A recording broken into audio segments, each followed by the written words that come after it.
Maganda talaga pagka walang ano eh, no? Gate. Ah, wala? Walang gate.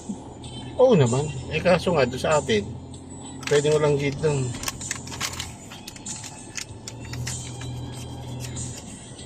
Sa piso. Dog, dog, dog.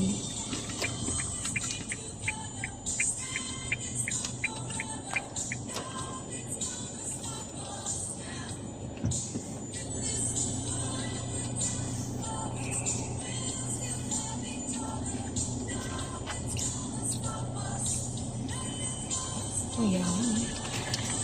Yaman sa lakal. Oo.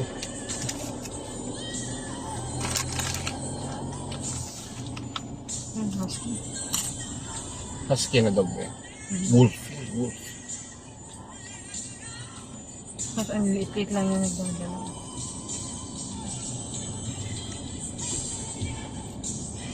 Ikaw, gusto mo magkaroon ng property dito? Siguro.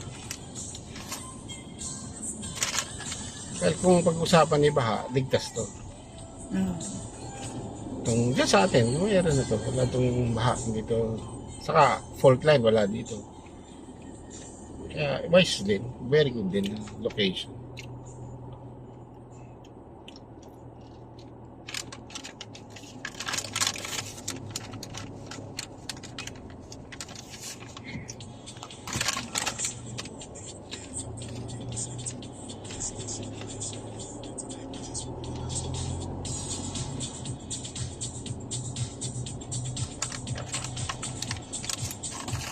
Ano? Tawag Golden Retriever.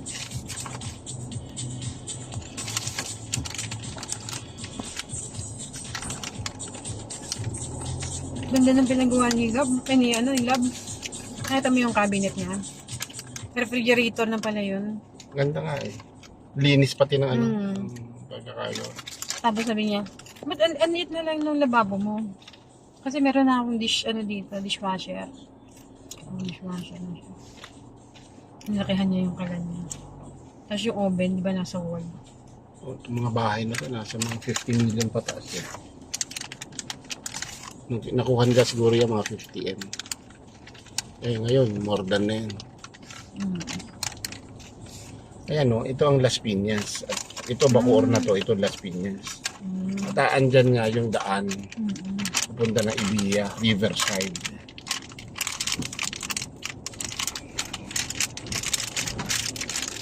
Ayan. Mm.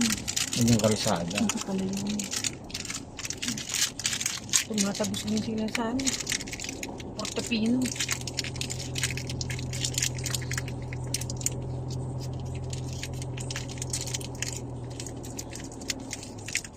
Ba't ganito ko ganda subdivision? Gusto ko maglakad dito.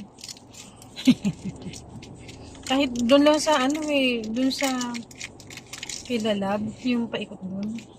Ang ganun mo kayo nakakalakad.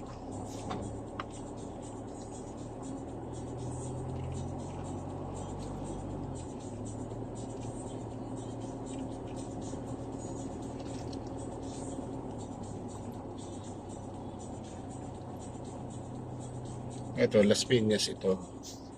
Yung Bacoor. Kaya pag dito ka napapesto, Las Piñas ka pa.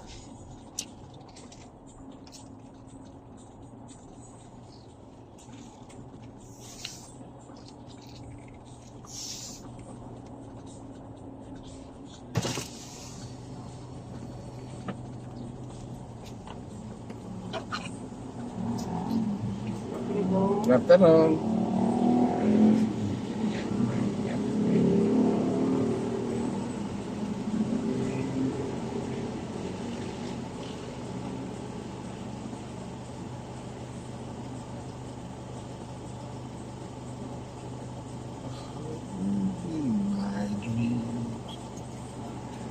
Mr. Lazar, salamat po. Okay, salamat din.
Ano pa ang ano eh? San Beda, accountancy.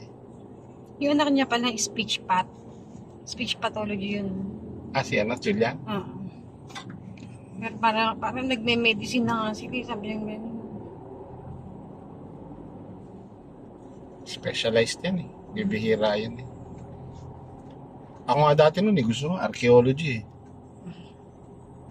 Sabi ko, may kaya lang ang magulang ko, kabuhayan lang kami. Archaeology rin kinuha ko. Kaso wala lang dito sa Pilipinas magpupondo nun. Bahala ka sa buhay mo. 150k yata per year ang Sunday.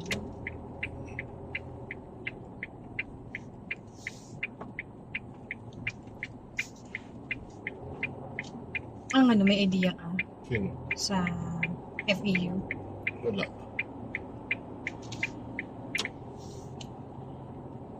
Di, umulan na no. Hindi. Dito umulan.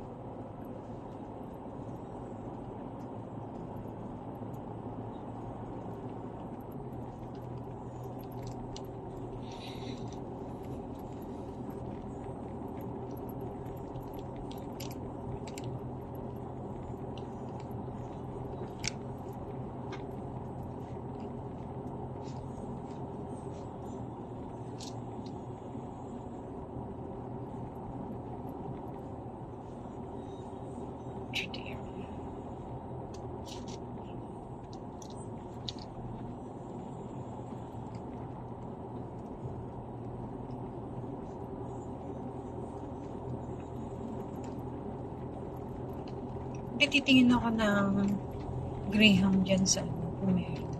Saka katol, pabili. Katol tayo pa yun. Meron ka ng ano, lalagyanan ng kato. Nagpa-practice na ulit si Love ng medicine. Sabi niya, na siyang si Ruth na kwento kasi. Sabi, saan ba siya? Sa Cebu Institute. Ay, naku, mahirap na yun. Kasi, ganun din naman sa ganun talaga sa medicine. Talagang bawas ng bawas. Sabi niya, kami nga, yun na lang kami natira. Sabi niya. Kasi kung mahirapan ka rin makapasa, ba't mo pa patatagalin? Mahirap talaga. Tapos sabi niya ngayon, wag na siyang mahirap na mag-medicine ngayon. Kasi daw ang medicine daw parang parang universal na ng gobyerno. Ano ba tawag doon? Parang kinokontrol na ng gobyerno yung medicine. Parang may control sila. Sabi niya, pahirap ang medicine. Hindi siya yayaman, hindi siya magkakapera. Unless, sabi niya, mag-abroad siya. Gusto niya talaga. Mas mainam pa sa ibang bansa. Kasi si Julian, sabi niya, ang plano niya nga daw doon, sinabihan niya na rin, mag-Australia siya o US. Kasi kung dito siya sa Pilipinas, parang walang future. Lalo na nahahaluan na ng politika kasi nga kinokontrol ng gobyerno kasi gusto ng gobyerno sila yung mayaman. Sila lang yung mayaman o sila yung pinakamayaman, hindi yung mga